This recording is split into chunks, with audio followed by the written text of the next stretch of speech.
विद्यार्थी मित्रांनो, इलेक्ट्रोकेमिस्ट्री या टॉपिकचा स्टडी करत असताना आपण असं म्हटलं होतं की हा टॉपिक आपल्याला दोन पार्ट्समध्ये डिव्हाइड करायचा आहे.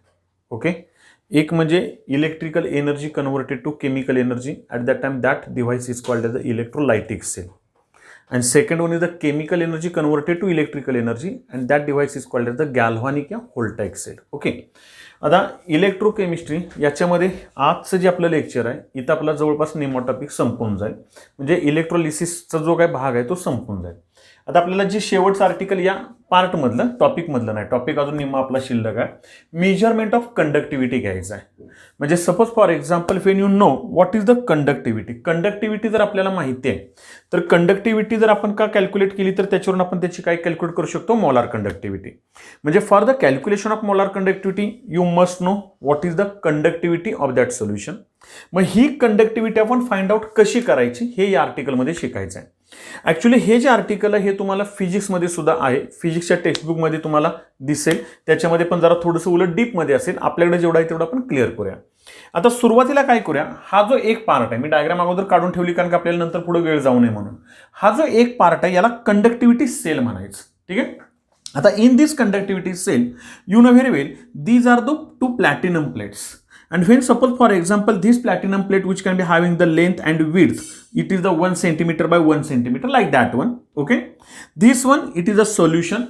Suppose for example it is nothing but for our convenience you can say it is the KCl solution of a known concentration. लक्षात घ्या. मग आता याच्यामध्ये आपण सोल्युशन घेतलं आणि हा कंडक्टिव्हिटी सेल नेमका कशासाठी आहे तर या कंडक्टिव्हिटी सेलचा उपयोग करून आपण व्हिस्टोन ब्रिज प्रिन्सिपलच्या साहाय्यानं कंडक्टिव्हिटी फाइंड आउट करणार आहे. ओके, आता याच्यामध्ये काय केले लक्षात घ्या, आपल्याला माहिती आहे कंडक्टिव्हिटी सेलमध्ये आपण काय घेतो, जर सेल कॉन्स्टंटचा आपल्याला अगोदर झालेला आहे की आपल्याकडे फॉर्म्युला काय आहे तर K is equal to G into L by A. हे अगोदर आपलं झालंय, आठवतंय का बघा. Conductivity is defined as the electrical conductance of unit cube material. Correct बाळांनो, म्हणजे इथं जे आपण का नाही क्यूब होईल का नाही या क्यूब मधला इथला, बरोबर आहे, जे आयन्स किंवा इलेक्ट्रिकल कंडक्टन्स असेल एवढा क्यूब मधला त्याला आपण त्याचा काय म्हणतो, कंडक्टिव्हिटी म्हणतो. करेक्ट. आता फक्त G is nothing but the conductance and you know very well the conductance and resistance are inversely proportional with each other. म्हणजे जी इज इक्वल टू काय आलं 1/r. बरोबर आहे. मग आता जीच्या जागेवर 1/r घेतलं तर 1/r इंटू काय आलं L by A. What is the L? L is nothing but the length. लक्षात घ्या, which can be present in between this two electrodes. Okay, and what is the A? A is nothing but the cross sectional area, या you can say the area of this platinum plate. मग आता एक सांगा मला, जर समजून चला हा एरिया आपण घेतला, इथं यल घेतला तर हा क्यूब तयार होईल. म्हणजे when you can consider the L by A. आता यल आपल्याला माहिती आहे, ए क्रॉस सेक्शनल एरिया आपण कॅल्क्युलेट करू शकतोय. म्हणजे L by A is equal to काय येतं तर it is called as the cell constant. इथं आपल्याला दिलाय cell constant is equal to काय एल अपॉन ए. आता सेल कॉन्स्टंटचा फॉर्म्युला एल अपॉन ए बघा, लक्षात घ्या. मग तुम्ही काय म्हणाल, हे आपल्याला याचा एरिया माहिती आहे, याचा समजून चला इथलं डिस्टन्स आपण मोजलं आणि त्याचा रेशो घेतला तर सेल कॉन्स्टंट डिटरमाइन करायची काय गरज आहे. पण पुढे आपल्या लक्षात येईल सोल्युशनसाठी आपल्याला महत्त्वाचं आहे. मग cell constant is equal to L by A आलं. L which can be having the SI unit is the meter and area for the meter square. That one is nothing but for the cell constant the unit is nothing but the per meter. हे एक लक्षात घ्या, SI unit for cell constant it is the per meter, but practically it is nothing but the per centimetre. कारण आपण इथलं जे distance घेणार आहे ते सेंटीमीटर मध्ये घेणार आहे, बरोबर आहे. आणि म्हणून हे पर मीटर याचा युनिट आहे आणि प्रॅक्टिकली काय आलं पर सेंटीमीटर. इथपर्यंत आयडिया क्लिअर. मग आता cell constant is equal to L by A आहे. मग आता या फॉर्म्युलामध्ये परत येऊया आपण, समजून चला K is equal to L by A is equal to cell constant आहे. म्हणजे सेल कॉन्स्टंट आपण काय आलं रेजिस्टन्स. म्हणजे when you can consider for the determination of conductivity, इथं लक्ष द्या, for the determination of conductivity you must know what is the cell constant as well as the resistance of that solution. तुम्हाला त्याचा resistance पण माहिती असला पाहिजे. म्हणजे गमतीचा भाग आता तुमच्या लक्षात येईल, हे आपल्याला कंडक्टिव्हिटी जर फाइंड आउट करायची आहे, लक्षात घ्या, कंडक्टिव्हिटी आपल्याला फाइंड आउट करायची आहे ना, तर कंडक्टिव्हिटी आपण डायरेक्टली मोजू शकत नाही बाळांनो. डायरेक्टली तुम्ही कॅल्क्युलेट नाही करू शकत. एक्सपेरिमेंटली पण कंडक्टिव्हिटीच्या ऐवजी आपण काय मोजतो तर खरं रेजिस्टन्स मोजतो. बरोबर आहे. आर्टिकलचं नाव आहे मेजरमेंट ऑफ कंडक्टिव्हिटी. तुम्ही कंडक्टिव्हिटी फाइंड आउट करणार आहे, पण कंडक्टिव्हिटी फाइंड आउट करायच्या अगोदर तुम्हाला काय मोजायला लागतो? रेझिस्टन्स. बरोबर. आणि म्हणून K is equal to formula काय आला? Cell constant upon resistance. आणि मग एकदा जर का तुम्ही रेझिस्टन्स फाइंड आउट केला तर तुम्हाला काय मिळणार आहे? कंडक्टिव्हिटी मिळणार आहे. आणि कंडक्टिव्हिटी नंतर आपल्याला काय मिळेल? Molar conductivity. ओके. म्हणजे आपल्याला नेक्स्ट आर्टिकल घ्यायचं आहे and that is nothing but the measurement of conductivity by the Wheatstone's bridge principle. लक्षात घ्या, इथं आपल्याला दिलेला आहे. आणि हे फिजिक्स मध्ये तुम्हाला कदाचित आय थिंक सो प्रॅक्टिकलला पण असेल. आता फिजिक्स मध्ये तुम्हाला डिटेलमध्ये दिलं जाईल. ओके. आता आपल्याला काय करायचं? First one, suppose for example the measurement of conductivity which can be measure during 3 steps. Which are that one? Number first one, determination of cell constant. म्हणजे पहिल्यांदा तुम्हाला सेल कॉन्स्टंट ह्या व्हिस्टोन्स ब्रिज प्रिन्सिपलनं कॅल्क्युलेट करावं लागेल. सेल कॉन्स्टंट कॅल्क्युलेट केला की मग cell constant वरनं काय करायचं? Determination of conductivity of another solution या गिवन सोल्युशन. आणि एकदा कंडक्टिव्हिटी मिळाली की that is the calculation of molar conductivity of that given solution. लक्षात येते का बघा? म्हणजे 3 स्टेप्स आहेत. आता या 3 स्टेपमध्ये सुरुवातीला एक एक पॉइंट क्लिअर करूया आपण. See first one, suppose for example this one it is the conductivity cell. In that one there are the 2 platinum plates, okay, and these are the platinum wires which can be connected to this one, that is nothing but the apparatus of Wheatstone's bridge. Okay. आता व्हिस्टोन bridge apparatus मध्ये काय केलंय तुम्हाला चांगलं माहिती आहे. This one it is the wire AB which can be having uniform length. Uniform आपण काय म्हणतो? Cross sectional area. हा इथं आलं. बरोबर आहे. त्याच्यानंतर ह्या वायर AB ला आपण इथं काय जोडलं? तर AC म्हणजे अल्टरनेट करंट जोडला. लक्षात घ्या, हा आपण C इकडं नंतर घेऊया. अल्टरनेट करंट आहे. ह्या वायर AB ला तुम्ही या बाजूला काय जोडलाय? एक रेजिस्टन्स इथं जोडलाय. त्या इथं आपण हे कोणाला जोडलं? या कंडक्टिव्हिटी सेल मधल्या वायरला जोडलं. इकडच्या बाजूला आपण काय जोडलाय? दुसरा रेजिस्टन्स आहे, त्याला आपण RX म्हटलंय. बरोबर आहे. आणि RX हा नोन रेजिस्टन्स आहे. लक्षात घ्या, तुम्हाला माहिती असलेला. बरोबर आहे. आणि मग नंतर आपण काय करणार आहे? हा एक्सपेरिमेंट चालू करणार आहे. आपलं टार्गेट काय लक्षात घ्या? आपल्याला कंडक्टिव्हिटी फाइंड आउट करायचे, पण खरं तुम्ही काय करणार माहिती आहे का? या सोल्युशनचा याच्यावरून तुम्ही रेजिस्टन्स मोजणार आहे. पहिल्यांदा तुम्ही resistance of solution find out करणार. लक्षात घ्या बाळांनो, हा जो RX आहे का नाही, हा तुम्हाला माहिती असलेला रेजिस्टन्स आहे. जो काय असेल तो किती ओहमचा असेल, काय असेल तो तुम्हाला माहिती आहे. लक्षात घ्या, त्याच्यावरून हा आपण सोल्युशनचा जो अननोन रेजिस्टन्स आहे तो फाइंड आउट करणार आहे. इथपर्यंत आयडिया क्लिअर? आता एक नंबर नेक्स्ट वन, या व्हिस्टोन ब्रिज मध्ये इथं D जो आहे हा काय आहे? तर आपण ॲमीटरला एक आपण नल डिफ्लेक्शनसाठी डिफ्लेक्शनसाठी जे हे वापरतो का नाही, तो इथं डिफ्लेक्टर आहे. लक्षात घ्या, हा जो EF आपण दाखवलाय, EF काय? तो स्लाइडिंग कॉन्टॅक्ट आहे. जॉकी सारखा नाही का, मागं पुढं आपण करत. बरोबर आहे. आणि हा जो स्लाइडिंग कॉन्टॅक्ट आहे, हा स्लाइडिंग कॉन्टॅक्ट अशा ठिकाणी आणायचा आहे की आपल्याला या डीनं इथं नल डिफ्लेक्शन दाखवलं पाहिजे, म्हणजे 0 डिफ्लेक्शन दाखवलं पाहिजे. म्हणजे साधं एक्झाम्पल बघा, तुम्ही जर इलेक्ट्रिकच्या दुकानामध्ये गेला तर ते नाही का टीव्ही वगैरे चेक करताना त्यांच्याकडे ॲमीटर किंवा व्होल्ट मीटर असतो आणि लगेच ते चेक करतात बघा किती व्होल्टेज आहे काय वगैरे, अशी ते डिफ्लेक्ट होत असते निडल. बरोबर आहे. आपल्याला काय करायचे? ती निडल इथं का नाही 0वर आणायचे. ओके. आता C1 by 1 नंबर एक पॉईंट क्लिअर करा. आता हा जो कंडक्टिव्हिटी सेल आहे का नाही, याच्यामध्ये सोल्युशन घ्यायचं आहे. गमत बघा कसे, एकदा तुमचा पॉईंट लक्षात आला काय प्रॉब्लेम नाही. सोल्युशन कोणाचं घ्यायचं? तर KClचं घ्यायचं, पोटॅशियम क्लोराईड. हा पहिला पॉईंट क्लिअर करा. आता गमत अशी आहे की मला असं वाटतं की KClच का घ्यायचं? Why you can take the KCl solution for the conductivity cell? Why not you can say the NaCl? या why not you can use the HCl, H2SO4 या like that one? तर KClचं एक रिझन लक्षात घ्या बाळांनो. In KCl K plus and Cl minus ions are present and what I say here, शब्द लक्षात ठेवा, the transport number of K plus and Cl minus is the same. Transport number that is nothing but the speed of ions. म्हणजे K plus आणि Cl minus पळण्याचं जे speed आहे का नाही, ते दोघांचं स्पीड कसं आहे? सेम आहे. आणि म्हणून इथलं जे सोल्युशन आहे का नाही, हे सोल्युशन सगळ्यात महत्वाचं कोणतं आहे? तर potassium chloride, KCl. Generally KCl घ्यायचं. ओके. आता KCl पण का घ्यायचं? त्याला आणखीन एक रिझन आहे. Suppose for example you can take here the KCl, it is nothing but the 1 molar. या 0.1 मोलार, या 0.01 molar KCl solution in this conductivity cell. Okay, आपण आता पहिला पॉइंट क्लिअर करतोय and that is nothing but the determination of cell constant. In determination of cell constant, firstly you can take conductivity cell and you can arrange this Wheatstone bridge. Okay, आता इथं आपण काय केलं, KCL का घेतलं तर KCL घेताना तुम्हाला ज्यातलं कुठलं पण एक घ्या, हे तिन्ही नाही, either you can take 1 molar या 0.1 मोलार या 0.01 मोलार, ह्यापैकी कोणतं एक सोल्युशन घ्या. समजून चला मी 1 मोलार केसीएल घेतलं का, तर पहिला पॉइंट लक्षात घ्या, the conductivity of this 1 molar KCl या 0.1 मोलार केसीएल या 0.01 molar KCl is already known. मी काय म्हणतोय व्यवस्थित लक्ष द्या, ज्याची कंडक्टिव्हिटी तुम्हाला आधी माहिती आहे. मग तुम्ही परत असं म्हणाल की सर अहो आपल्या आर्टिकलचं नाव काय, मेजरमेंट ऑफ कंडक्टिव्हिटी, आणि तुम्हाला जर केसीएलची कंडक्टिव्हिटीच माहिती आहे तर मग तुम्ही कशासाठी एवढा उपद्व्याप करताय, बरोबर आहे ना.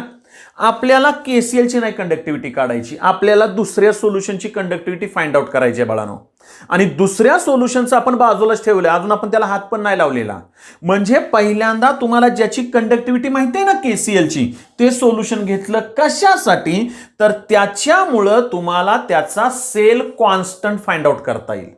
लक्षात आले का.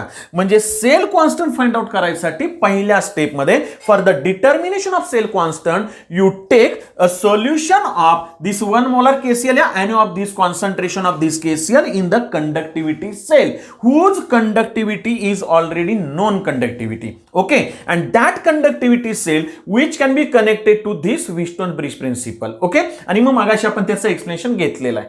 आणि मग ज्या वेळेस तुम्ही हा एक्सपेरिमेंट कॅरी फॉरवर्ड कराल का नाही, त्यावेळेस तुम्हाला माहिती आहे की ज्या वेळेस तुम्ही एक्सपेरिमेंट कॅरी फॉरवर्ड केला की आपण याच्यामधून काय होईल, इथं डिफ्लेक्शन मिळेल. आणि हा जो स्लाइडिंग कॉन्टॅक्ट आहे हा मागं पुढे करायचा. It can be having a to and fro position which can be having a null deflection. लक्षात येतंय का बघा, आपल्याला याचं काय मिळालं पाहिजे, नल डिफ्लेक्शन. आता समजून चला सी हा असा पॉइंट आहे की at this C point you can got here the null deflection. एकदा का तुम्हाला नल डिफ्लेक्शन मिळालं ना की निम्म काम तुमचं संपलं.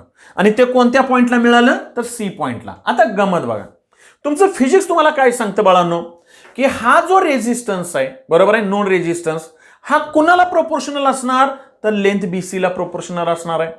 म्हणजेच त्याच वेळेस सोल्युशनचा जो रेझिस्टन्स आहे तो कोणाला प्रोपोर्शनल असणार आहे, तर लेंथ AC ला प्रोपोर्शनल असणार आहे. म्हणजे when you can consider here, suppose for example from this one you can write here the resistance of this solution. Okay, resistance of solution is proportional to कोणाला मिळणार, length AC. Okay, and that resistance of solution is not known, it is unknown one. If you can consider the RX हा कोणाला मिळणार किंवा कोणाला proportional असणार, तर length BC ला. बरोबर आहे बाळांनो. आणि मग आपण जर समजून चला फॉर एक्झाम्पल या दोघांचा जर का इक्वल घेतलं, इथल्या इथं ऍडजस्ट करतो तर हा K घेतला, आणि दोघांचा जर का रेशो घेतला तर K ला K कॅन्सल झाला. म्हणजेच आपल्याला काय फॉर्म्युला मिळाला, तर R solution upon RX. It is the unknown, this is the known resistance. Okay, L that is the length AC upon length BC. तेच फक्त मी इकडं वेगळ्या पद्धतीने मांडले. काय वेगळं केलंय रे मला खरं सांगाय. बघा आपण या दोघांचं मल्टिप्लिकेशन केलं तर आलं का नाही बाळांनो, RX इकडे घ्या आणि हे इकडे घ्या. लक्षात येतंय का बघा. म्हणजे तुम्हाला when you can consider here by obtaining the null deflection at a point C, the known resistance RX is proportional to the length BC.